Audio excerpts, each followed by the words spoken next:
Hello everyone, welcome to my channel unfold learning. और आज मैं डिस्कस करने वाली हूँ क्लास 10th आईसीएसई बोर्ड की हिस्ट्री का टॉपिक इंडियन नेशनल कांग्रेस। तो इंडियन नेशनल कांग्रेस कब बना था? This is formed on 28 December 1885। ठीक है, 28 दिसंबर 1885 को इंडियन नेशनल कांग्रेस बनाई गई थी। इसके फीचर्स क्या थे, इसकी ज़रूरत क्यों पड़ी? Educated Indian felt the need of all Indian organisation. तो जितने भी पढ़े लिखे इंडियंस थे उस टाइम पर, उनको ज़रूरत पड़ी कि इंडिया को कोई ना कोई रिप्रेजेंट करे। ठीक है, तो ऑल इंडियन ऑर्गेनाइजेशन को स्थापित करनी थी, इसलिए आईएनसी को बनाया गया। Repressive policies of British. Repressive policies मतलब ब्रिटिशर्स सिर्फ उतनी ही हमको फ्रीडम देते थे जितना वो चाहते थे, हमारी डिमांड्स उतनी ही पूरी करते थे जितना वो चाहते थे। ठीक है ना, तो इससे भी इंडियंस बहुत ज़्यादा परेशान हो गए थे। अपनी हर चीज़ को रखने के लिए, मनवाने के लिए बहुत ज़्यादा जोर लगाना पड़ता था। Next, Ilbert bill conspiracy. तो इल्बर्ट बिल जब पास हुआ था उसमें भी कुछ ना कुछ कंट्रोवर्सी हुई थी, जो कि मैं प्रीवियसली डिस्कस कर चुकी हूँ।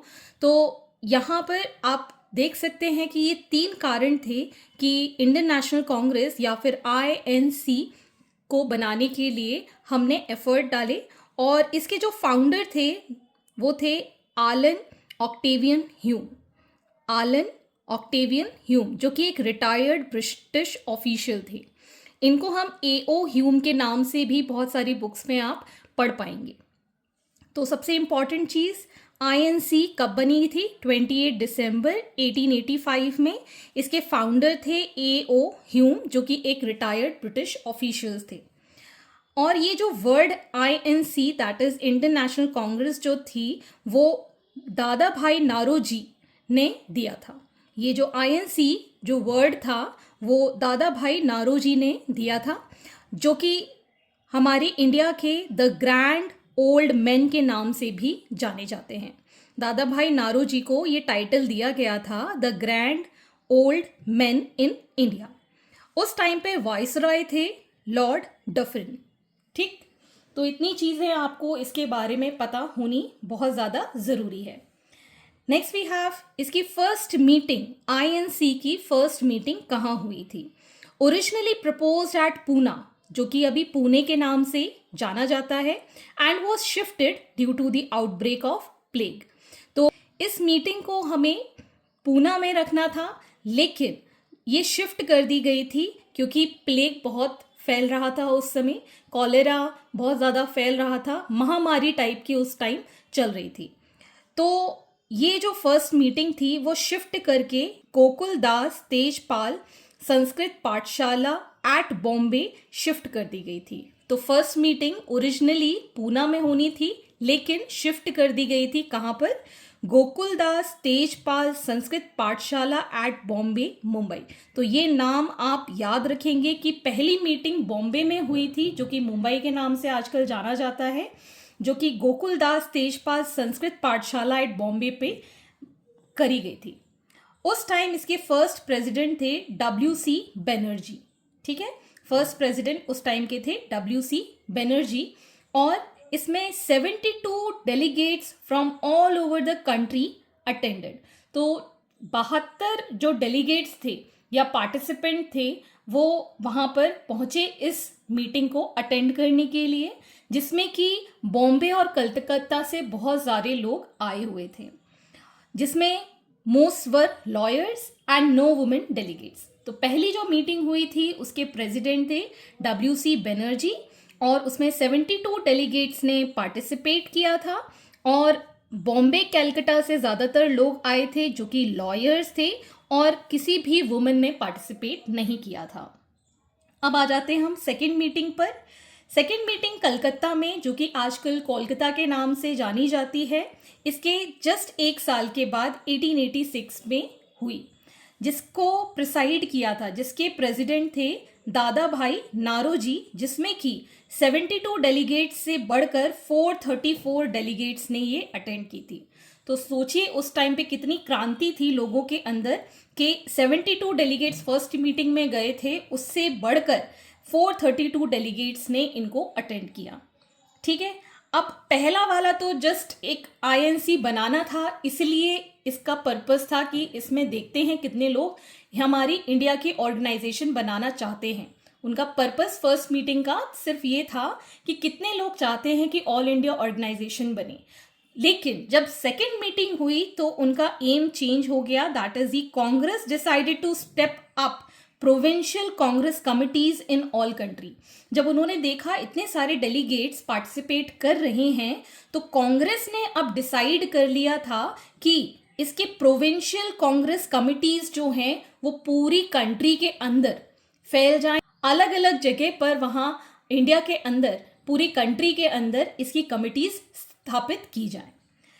अब इसके जो लीडर थे दैट वर दादा भाई नारोजी, फिरोज शाह मेहता, WC बनर्जी, बदरुद्दीन तैयब जी, रोमेश चंद्र दत्त, S सुब्रमण्य अय्यर।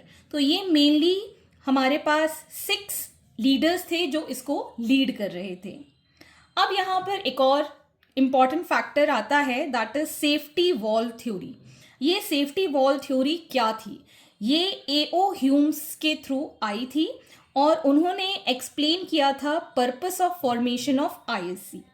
तो यहाँ पर सेफ्टी वॉल थ्योरी क्या एक्सप्लेन करती है कि आईएनसी या कांग्रेस क्यों बनी, ठीक है।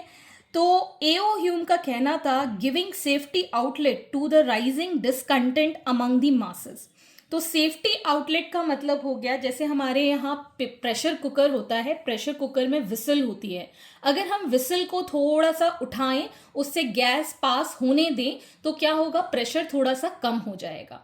वही चीज़ है, जब बहुत ज़्यादा ब्रिटिशर्स हमारे ऊपर दबाव डालने लगे तो मासेस के अंदर जो इंडियंस थे उनके ऊपर बहुत ज़्यादा प्रेशर बनने लगा चीज़ों को लेके, और बहुत ज़्यादा एक गुट बनाकर वो लोग इसको विद्रोह करने लगे। डिसकंटेंट का मतलब है यहाँ पर जो निराशा फैल रही थी हमारे इंडियंस के अंदर, जो भी हताश हो रहे थे कि अब तो कुछ होने वाला नहीं है, ब्रिटिशर्स हमेशा हमारे ऊपर राज करेंगे, इस टाइप की अफवाहें जो हो रही थी, उन सबको शांत करने के लिए ये जो सेफ्टी वॉल थ्योरी थी वो A.O. ह्यूम्स के द्वारा बनाई गई थी।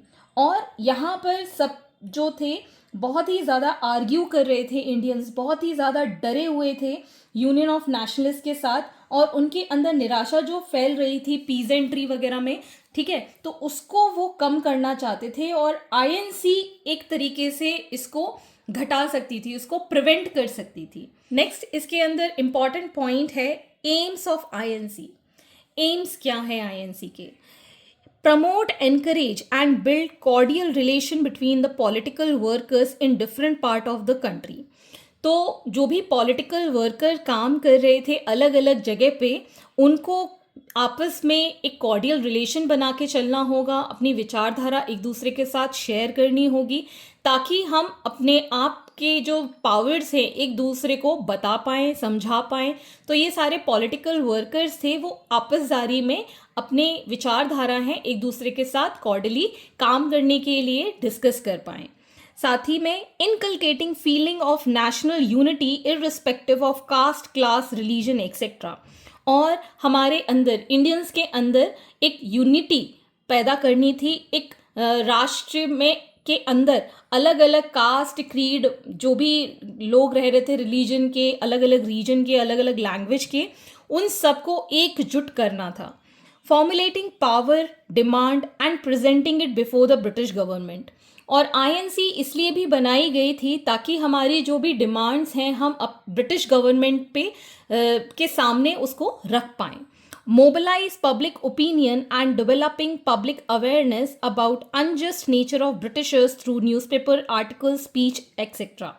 और हमें पब्लिक ओपिनियन तक, और जो भी इंडियंस थे जो पढ़े लिखे नहीं थे, जो बहुत ही लोअर मिडिल क्लास से थे या बिल्कुल ही पीजेंट्री कंडीशन में थे, तो वहाँ पर लोग इतने ज़्यादा अवेयर नहीं थे, उनको पता ही नहीं था कि हमारे चारों तरफ हो क्या रहा है।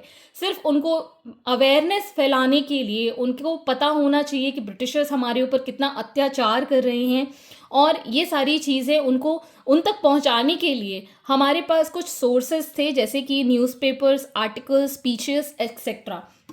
तो इसके थ्रू पब्लिक ओपिनियन क्रिएट करी जाती थी, उनको ये सब चीज़ें बताई जाती थी कि ब्रिटिशर्स हमारे ऊपर कितना ज़्यादा अत्याचार कर रहे हैं, अनजस्ट कर रहे हैं, इन सब के through.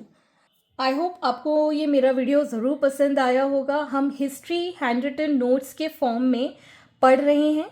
Let me know in the comment section कि वीडियो आपको कैसी लग रही है, क्या आप और ऐसी वीडियोस चाहते हैं। अगर आपको वीडियो पसंद आई हो या यूज़फुल लगी हो तो please do like the video and share it with your friends and family, and don't forget to subscribe my channel and press the bell icon for the future notification. See you in the next video with new topic. Thank you for watching.